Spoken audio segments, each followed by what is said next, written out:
Halo, saya Cika Egy Pratama, kelas 12 IPA 1. Di sini saya akan membahas materi fisika tentang gaya Coulomb dan kapasitor. Yang pertama kita akan membahas tentang gaya Coulomb. Apa sih gaya Coulomb itu? Hukum Coulomb ditemukan oleh ahli fisika asal Prancis yang bernama Charles Augustin de Coulomb. Coulomb melakukan penelitian mengenai gaya yang ditimbulkan oleh dua benda yang diberi muatan listrik yang dipisahkan oleh jarak tertentu. Hukum Coulomb pada dasarnya menyatakan bahwa interaksi muatan listrik yang sejenis akan tolak-menolak, sedangkan bermuatan yang lain jenis itu akan tarik-menarik. Nah, misalnya ini ada dua muatan, Q1 dengan Q2 berada pada jarak satu sama lain dalam ruang hampa udara. Jika Q1 dan Q2 memiliki muatan yang sama, kedua muatan akan saling tolak-menolak.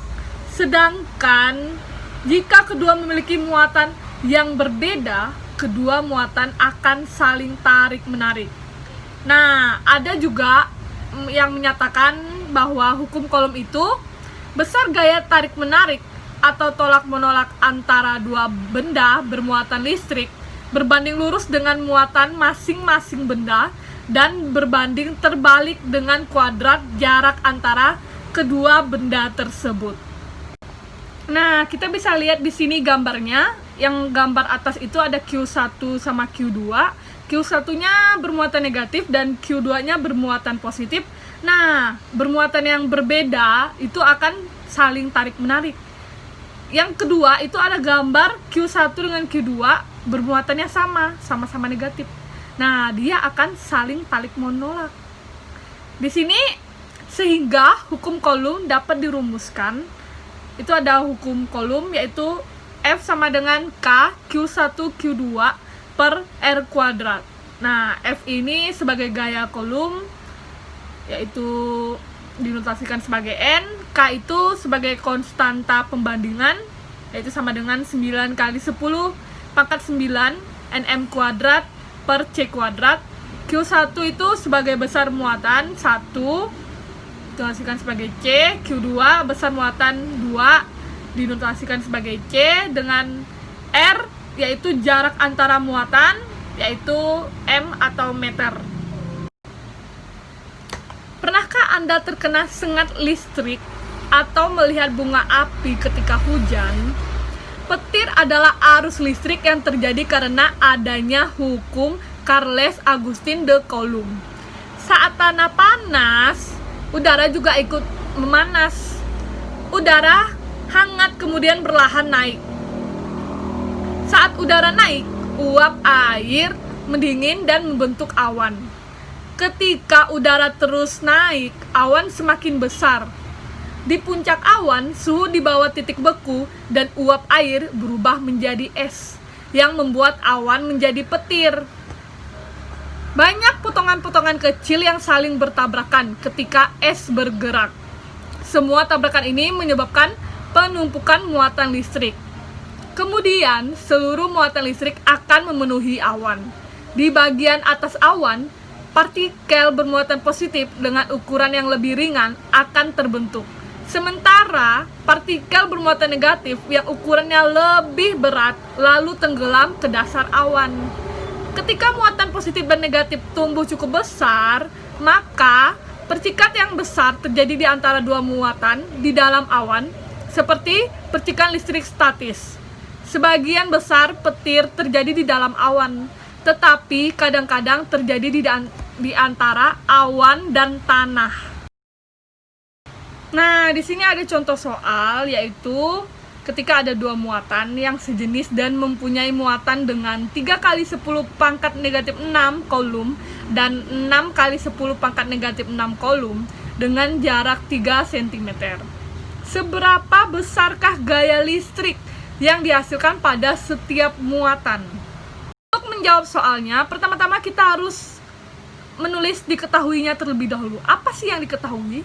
di sini ada yang diketahui, yaitu Q1-nya yaitu mempunyai muatan dengan 3 kali 10 pangkat negatif kolom, dan Q2-nya yaitu 6 kali 10 pangkat negatif 6 kolom, dan R-nya yaitu jarak yang 3 cm. Namun kita ubah jadi ke meter, jadi 3 kali 10 pangkat negatif 2, dan K-nya itu konstanta pembandingan 9 kali 10 pangkat 9 nm kuadrat per C kuadrat. Nah, setelah itu apa sih yang ditanya?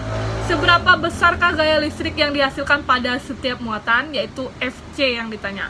Nah, langsung saja kita jawab.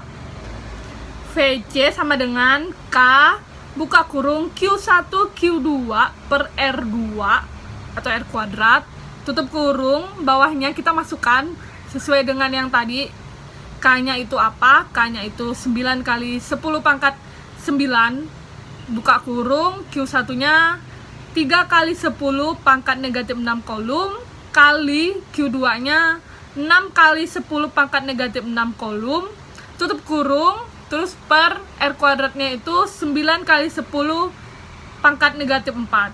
Bawahnya kita kalikan yang di dalam kurung, jadi hasilnya 9 kali 10 pangkat 9, buka kurung, 18 kali 10 pangkat 12, tutup kurung, per 9 kali 10 pangkat negatif 4. Nah, di situ kita kali, kita bagi, jadi hasilnya 1,8 kali 10 pangkat 2 N atau Newton. Jadi besar gaya listrik yang dihasilkan pada setiap muatan adalah 1,8 kali 10 pangkat 2 N Newton ya. Sesudah kita membahas gaya kolom, di sini saya akan membahas tentang kapasitor. Apa sih kapasitor itu? Kapasitor juga disebut sebagai kondensator. Kapasitor adalah sebuah benda yang dapat menyimpan muatan listrik. Benda ini terdiri dari dua pelat konduktor yang dipasang berdekatan satu sama lain tapi tidak sampai bersentuhan. Nah, kapasitor ini memiliki banyak manfaat bagi kehidupan manusia. Contohnya itu yang pertama sebagai menyimpan muatan listrik, yang kedua meratakan arus listrik pada rangkaian satu daya, yang ketiga memilih gelombang pemancar pada pesawat radio, yang keempat memindahkan bunga api listrik pada sistem pengapaian kendaraan bermotor, yang kelima mengubah arus listrik bolak-balik menjadi arus searah, yang keenam mengontrol frekuensi pada rangkaian osilator, yang ketujuh penghubungan, yang kedelapan penyimpangan arus. Nah, ini rumusnya yaitu C sama dengan Q per V. C itu sebagai kapasitas kapasitor atau farad, Q itu sebagai muatan listrik yang disimpan atau kolom, V itu sebagai beda potensial kedua ujungnya atau volt. Simbol elektronik kapasitor dinotasikan dengan, itu ada gambar dua garis lurus ya. Nah, dia sejajar. Di sini juga ada gambar berbagai tipe kapasitor. Itu yang kiri, itu yang lurus itu adalah keping sejajar. Terus yang tengah itu adalah silinders. Yang kanan itu ada gambar yang beberapa contoh asli yang digunakan pada peralatan elektronik. Kalian bisa lihat sendiri gambarnya. Nah, ini ada kapasitas kapasitor keping sejajar. Kapasitas keping sejajar terdiri atas dua keping konduktor yang dipisahkan oleh bahan dielektrik.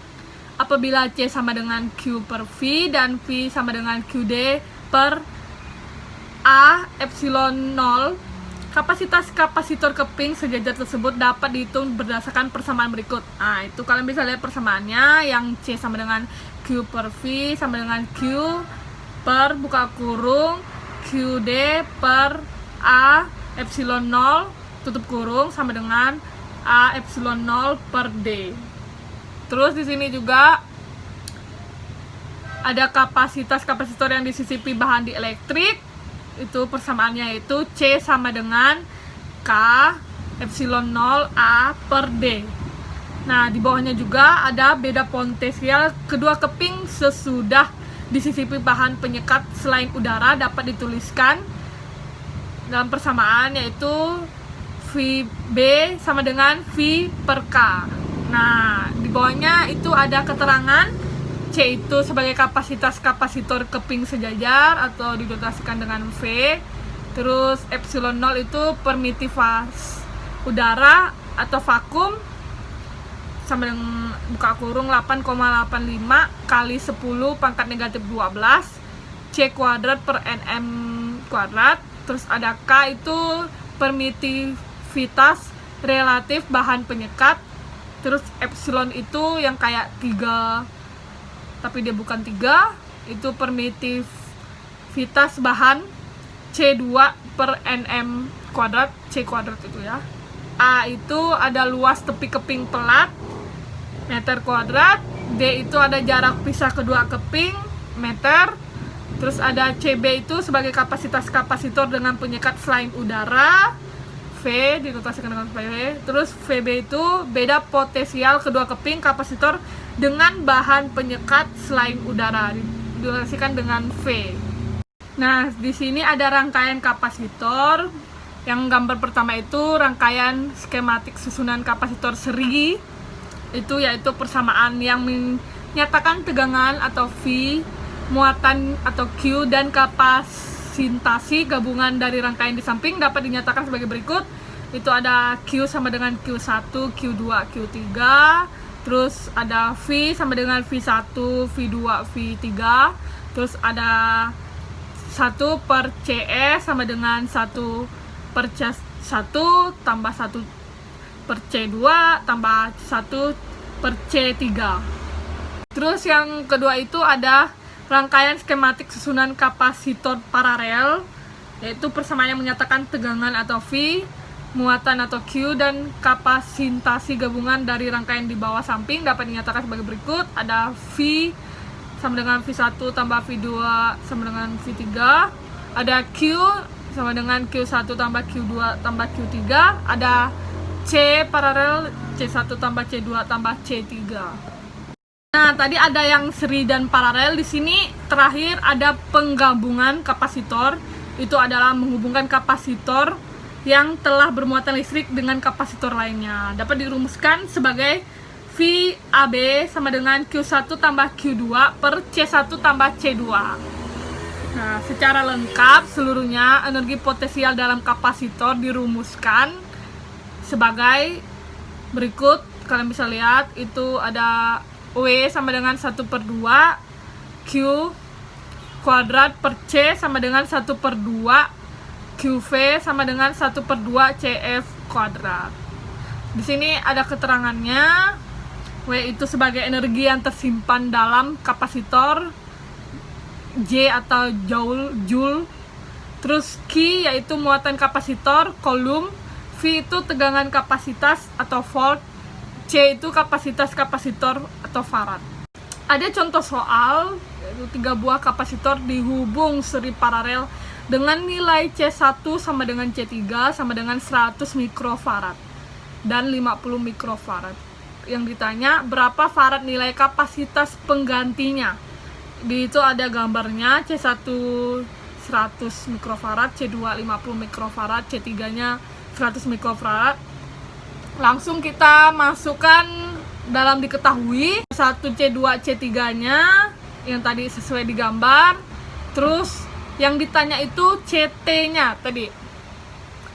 Berapa farad nilai kapasitas penggantinya? Langsung kita jawab, kita cari C1 sama C2-nya dulu. Kita menggunakan rumus 1 per CS sama dengan 1 per C1 tambah 1 per C2. Kita masukkan saja C1-nya tadi berapa? 100 mikrofarad, C2-nya 50 mikrofarad. Sudah dimasukkan, kita tambahkan tadi 1 tambah 2 per 100 mikrofarad.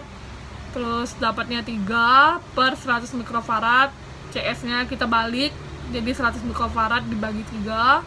Dapatnya CS-nya 33,3 mikrofarad. Nah, habis itu baru kita menghitung CT-nya.